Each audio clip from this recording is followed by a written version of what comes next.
আজকে আমরা যে ব্যক্তিগত অভিজ্ঞতাটা নিয়ে কথা বলবো সেটা শান্তিনিকেতনের এক শীতের রাতের গল্প। যিনি আমাদের পাঠিয়েছেন তার মতে এটা তার জীবনের সবচেয়ে ভয়ঙ্কর অভিজ্ঞতা। কিন্তু আমার যেটা সবচেয়ে অবাক লাগছে সেটা হলো এই ঘটনার আগে পর্যন্ত তিনি নিজে এই ধরনের অলৌকিক বিষয়ে একেবারেই বিশ্বাস করতেন না। তো একজন যুক্তিবাদী মানুষের বিশ্বাসের ভিত কিভাবে এক রাতে নড়ে যেতে পারে সেটাই আমরা আজ দেখব। আর এখানেই বিষয়টা মনস্তাত্ত্বিক দিক থেকে খুব আকর্ষণীয় হয়ে ওঠে। এটা তো শুধু ভূতের গল্প নয়, এটা বিশ্বাসের ভাঙা গড়ার গল্প। আমাদের মস্তিষ্ক সবসময় একটা পরিচিত ছকের মধ্যে জগৎকে বুঝতে চায়। যখন এমন কিছু ঘটে যা সেই ছকের বাইরে, তখন কি হয়? আমরা এই পুরো ঘটনাটাকে বিশ্লেষণ করে বোঝার চেষ্টা করব। পারিপার্শ্বিক অবস্থা, আবিষ্কৃত তথ্য আর আমাদের মনের ভেতরের ভয়, এই তিনটে মিলে কিভাবে একটা চরম আতঙ্কের পরিস্থিতি তৈরি করতে পারে। একদম। তাহলে চলুন এই অভিজ্ঞতার গভীরে প্রবেশ করা যাক। ঘটনাটা 2021 সালের ডিসেম্বর মাসের। লেখক আর তার 3 বন্ধু অর্ক, তিথি আর রাহুল ওরা শান্তিনিকেতনে গেছিল কয়েকদিনের জন্য। থাকার জন্য ওরা একটা পুরনো দিনের বাড়ি ভাড়া করে, যার মালিক ছিলেন সুশান্ত আঙ্কেল নামের এক ভদ্রলোক। প্রথম 3 দিন কিন্তু সবকিছু ছিল আর 5টা ছুটির মতোই, আড্ডা, গান, ঘোরাঘুরি, পুরোপুরি স্বাভাবিক। এই স্বাভাবিকতা বা নর্ম্যালসির উল্লেখটা কিন্তু খুব গুরুত্বপূর্ণ। যে কোনো ভয়ের গল্প তখনই আরও বেশি প্রভাবশালী হয় যখন তার শুরুটা খুব সাধারণ হয়। এই সাধারণ পরিবেশটাই আমাদের ঘটনার সাথে একাত্ম হতে সাহায্য করে, কারণ এরপরে যখন অস্বাভাবিক কিছু ঘটবে তার অভিঘাত অনেক বেশি হবে। আর সেই অভিঘাতটা আসতে বেশি দেরি হয়নি। চতুর্থ দিন, রাত প্রায় 11টা হবে। বন্ধুরা রাতের খাবার সেরে বসার ঘরে আড্ডা দিচ্ছিল। হঠাৎ রান্নাঘর থেকে একটা চামচ পড়ার বেশ জোর শব্দ হলো। স্বাভাবিকভাবেই ওরা প্রথমে বিষয়টাকে তেমন গুরুত্ব দেয়নি, ভাবলো হয়তো কোনো বিড়াল হবে আর কি। আমাদের মস্তিষ্ক ঠিক এইভাবেই কাজ করে। মনোবিজ্ঞান এটাকে ওই যে প্লজিবল ডিনায়াবিলিটি বা বিশ্বাসযোগ্য অস্বীকৃতি বলা হয়। হচ্ছে আমাদের মস্তিষ্ক যতক্ষণ সম্ভব একটা সহজ যুক্তিসঙ্গত ব্যাখ্যা খুঁজে পরিস্থিতিকে স্বাভাবিক রাখতে চায়। চামচ পড়ার শব্দটাকে বিড়ালের কাজ ভাবাটা ঠিক সেই চেষ্টাই। মন নিজেকেই বোঝাচ্ছে যে ভয়ের কিছু নেই, সবকিছু নিয়ন্ত্রণে আছে। কিন্তু সেই নিয়ন্ত্রণের দেয়ালটা ভাঙতে কয়েক মিনিটও লাগলো না। এরপরে আসল ধাক্কাটা এলো। বসার ঘরের এক কোণে একটা পুরনো দিনের কাঠের আলমারি ছিল। তার উপর রাখা একটা কাচের গ্লাস কোনো কারণ ছাড়াই নিজে থেকে মেঝেতে পড়ে সশব্দে ভেঙে গেল। এবার আর এটাকে বিড়ালের কাজ বলে উড়িয়ে দেওয়ার কোনো উপায় ছিল না। চারিদিকে নিস্তব্ধতা, তার মধ্যে এই ঘটনা। বন্ধুদের মধ্যে ভয় আর অবিশ্বাসের এক অদ্ভুত মিশ্রণ অনুভূতি তৈরি হলো। এখানেই মনস্তাত্ত্বিক চাপটা বাড়তে শুরু করে। প্রথম ঘটনাটাকে চামচ পড়াটাকে যুক্তি দিয়ে উড়িয়ে দেওয়া গিয়েছিল, কিন্তু দ্বিতীয় ঘটনাটার ওই গ্লাস ভাঙার কোনো সহজ ব্যাখ্যা নেই। এখানেই ওই প্লজিবল ডিনায়াবিলিটির দেওয়ালটা ভেঙে পড়ে। যখন যুক্তি আর কাজ করে না, তখন আমাদের মনের গভীরে লুকিয়ে থাকা আদিম ভয়গুলো মাথাচাড়া দিয়ে ওঠে। পরিবেশটা তখন থেকেই একটু একটু করে হস্টাইল বা প্রতিকূল মনে হতে শুরু করে। সেই রাতের মতো ওরা তো ভয়ে ভয়ে শুয়ে পড়ল, কিন্তু পরদিন সকালে এই গল্পের রহস্যটা আরও ঘনীভূত হলো। ওদের বন্ধু তিথি ঘর গোছাতে গিয়ে খেয়াল করে যে ঘরের মেঝের একটা কাঠের তক্তা একটু আলগা। কৌতূহলের বশে সেটা সরাতেই নিচ থেকে ধুলো মাখা একটা পুরনো দিনের ডায়েরি বেরিয়ে এলো। আর এই ডায়েরিটাই হলো গল্পের অনুঘটক বা ক্যাটালিস্ট। এটা শুধু একটা বস্তু নয়, এটা যেন অতীতের সঙ্গে বর্তমানের একটা সেতু তৈরি করে দিল। এতক্ষণ যা ঘটছিল সেগুলো ছিল বিচ্ছিন্ন, হয়তো কাকতালীয় ঘটনা, কিন্তু ডায়েরিটা হাতে আসার পর মনে হতে শুরু করে এই ঘটনাগুলোর পেছনে হয়তো কোনো ইতিহাস আছে, কোনো নির্দিষ্ট কারণ আছে। ডায়েরিটা ছিল 1940 সালের কল্যাণী দেবী নামের এক মহিলার লেখা। তিনি ছিলেন বাড়ির প্রথম মালিকের মেয়ে। ডায়েরির বেশিরভাগটাই ছিল সেই সময়ের সাধারণ জীবনযাত্রার কথা, কিন্তু একেবারে শেষের পাতাগুলোতে গিয়ে লেখার ধরন একদম বদলে যায়। সেখানে কিছু অস্পষ্ট, ভাঙা ভাঙা, ভীতিকর কথা লেখা ছিল। সে আসে। কে আসে? হ্যাঁ, তারপর অন্ধকার, আমার ছায়া, আর শেষে মুক্তি নেই। এই লাইনগুলোই যেন এক অশুভ কিছুর ইঙ্গিত দিচ্ছিল। মানুষের মন শূন্যস্থান পছন্দ করে না, এই অসম্পূর্ণ বাক্যগুলো পড়ার পর আমাদের মস্তিষ্ক নিজের মতো করে সেই শূন্যস্থান পূরণ করার চেষ্টা করে। সে আসে, কে আসে, মুক্তি নেই, কার মুক্তি নেই, কেন নেই? এই প্রশ্নগুলোই বন্ধুদের মনে একটা নির্দিষ্ট ভয়ের কাঠামো তৈরি করতে শুরু করে, যা এতক্ষণ ছিল আকারহীন। এরপর যা ঘটল তা আরও উদ্বেগজনক। ওরা চারজন যখন একসঙ্গে বসে ডায়েরিটা পড়ছিল, তাদের মধ্যে অর্ক নামের বন্ধুটি, যে স্বভাবগতভাবে খুব শান্ত, হঠাৎ করে একদম চুপ হয়ে যায় আর থরথর করে কাঁপতে শুরু করে। এটা একটা গুরুত্বপূর্ণ মোড়। এতক্ষণ পর্যন্ত ঘটনাগুলো ঘটছিল বাড়ির পরিবেশে, মানে জড়বস্তুর সঙ্গে। এবারই প্রথম তা সরাসরি একজন ব্যক্তিকে শারীরিকভাবে প্রভাবিত করল।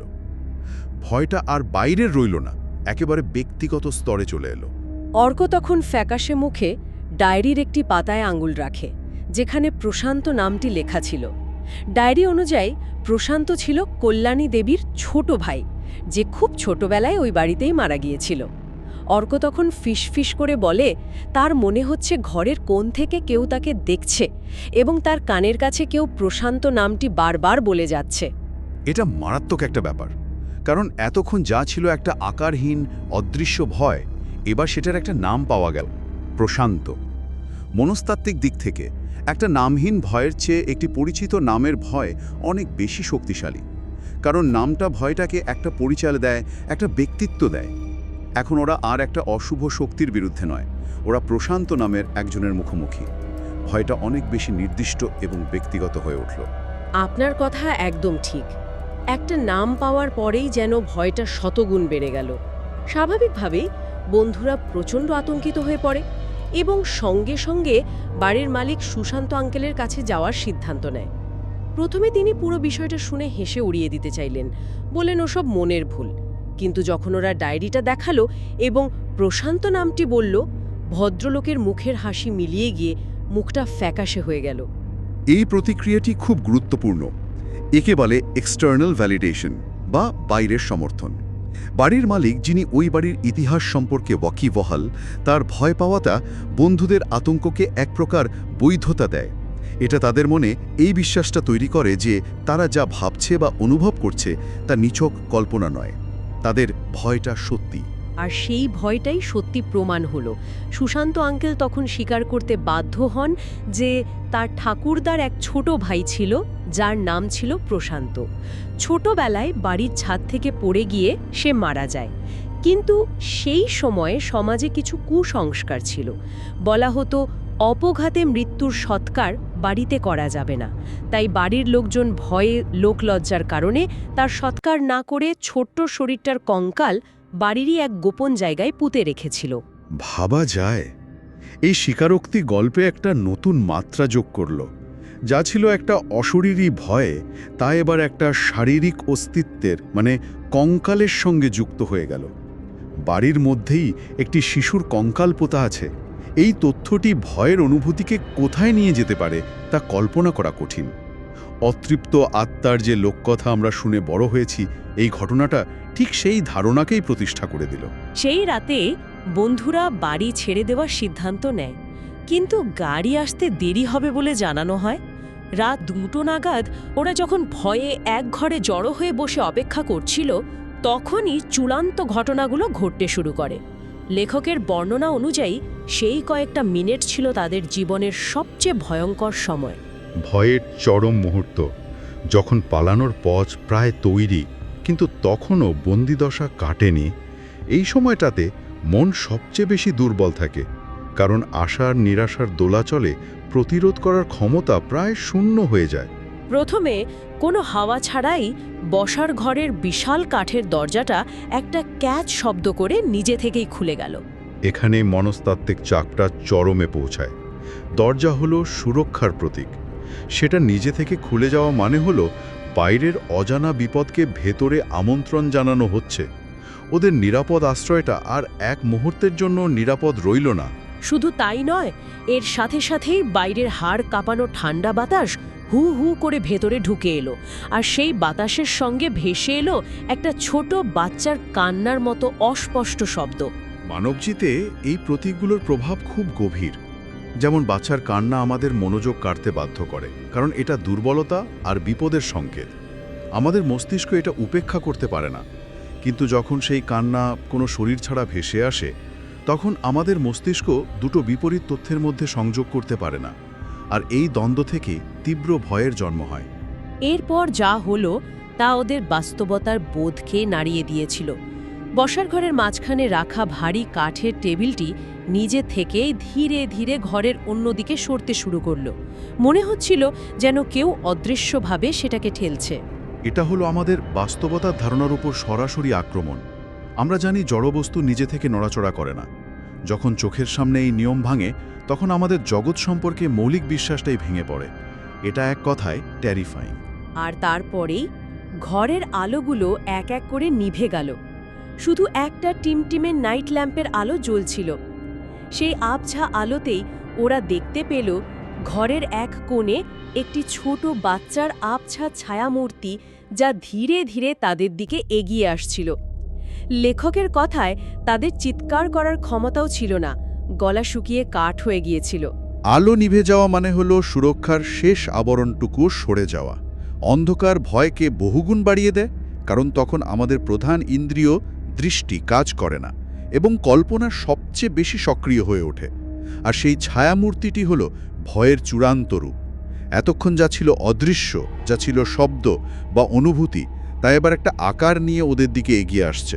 ঠিক তখনই, যখন মনে হচ্ছিল সব শেষ, বাইরে তাদের অপেক্ষারত গাড়ির জোরালো হর্ন বেজে উঠল। সেই শব্দটা যেন একটা ঘোরের মধ্যে থেকে ওদের জাগিয়ে দিল। ওরা আর এক মুহূর্ত দাঁড়ায়নি, জিনিসপত্র ব্যাগ সব ফেলেই কোনো মতে সেই বাড়ি থেকে দৌড়ে পালিয়ে আসে। গাড়ির হর্ন এখানে রক্ষার প্রতীক হিসাবে কাজ করেছে। চরম আতঙ্কের মুহূর্তে একটি বাইরের জগতের, একটি স্বাভাবিক জগতের শব্দ তাদের বাস্তবতায় ফিরিয়ে এনেছে এবং পালানোর সুযোগ করে দিয়েছে। এটা যেন দুঃস্বপ্নের মধ্যে অ্যালার্ম বেজে ওঠার মতো। তাহলে সব মিলিয়ে আমরা কি বুঝলাম? একটি আনন্দদায়ক ভ্রমণ কিভাবে এক ভয়ঙ্কর অভিজ্ঞতায় পরিণত হলো তার এক জীবন্ত বর্ণনা এটি। লেখক জানিয়েছেন তিনি আর কখনো শান্তিনিকেতনে যাননি। ওই বাড়িতে ফিরে যাওয়া তো দূরের কথা, পরে শুনেছিলেন সুশান্ত আঙ্কেলও বাড়িটি বিক্রি করে দেন। এই গল্পের শেষে লেখক একটি প্রশ্ন রেখেছেন। অনেকে হয়তো ভাবছেন এটা তার কল্পনা বা মনের ভুল, কিন্তু এই ধরনের অভিজ্ঞতার পর মনে যে দীর্ঘস্থায়ী প্রভাব থেকে যায় তা স্পষ্ট। মনোবিজ্ঞানের ভাষায় একে ট্রমা বলা হয়। ঘটনাটা সত্যি অলৌকিক ছিল নাকি পুরোটাই ছিল মনের বিভ্রম, সেই বিতর্কটা এখানে অবন্তর। কারণ যিনি অভিজ্ঞতাটা লাভ করেছেন তার কাছে সেই ভয়টা, সেই আতঙ্কটা 100% বাস্তব ছিল। লেখকের কথায় তার কানেও এখনও মাঝে মাঝে সেই ঠান্ডা বাতাসের স্পর্শ আর বাচ্চার কান্নার শব্দ ভেসে আসে। সত্যিই তাই। এই ঘটনাটি আমাদের একটি গভীর প্রশ্নের সামনে দাঁড় করায়। কোনো স্থান কি কেবল ইট কাছের সমষ্টি, নাকি তা আবেগ, স্মৃতি বা অতীতের মর্মান্তিক ঘটনার প্রতিধ্বনিও ধরে রাখতে পারে? একটা পুরনো বাড়ির দেওয়ালের আড়ালে ঠিক কতটা ইতিহাস চাপা পড়ে থাকে, যা হয়তো কোনো বিশেষ মুহূর্তে, সঠিক পরিস্থিতিতে আমাদের সামনে চলে আসে।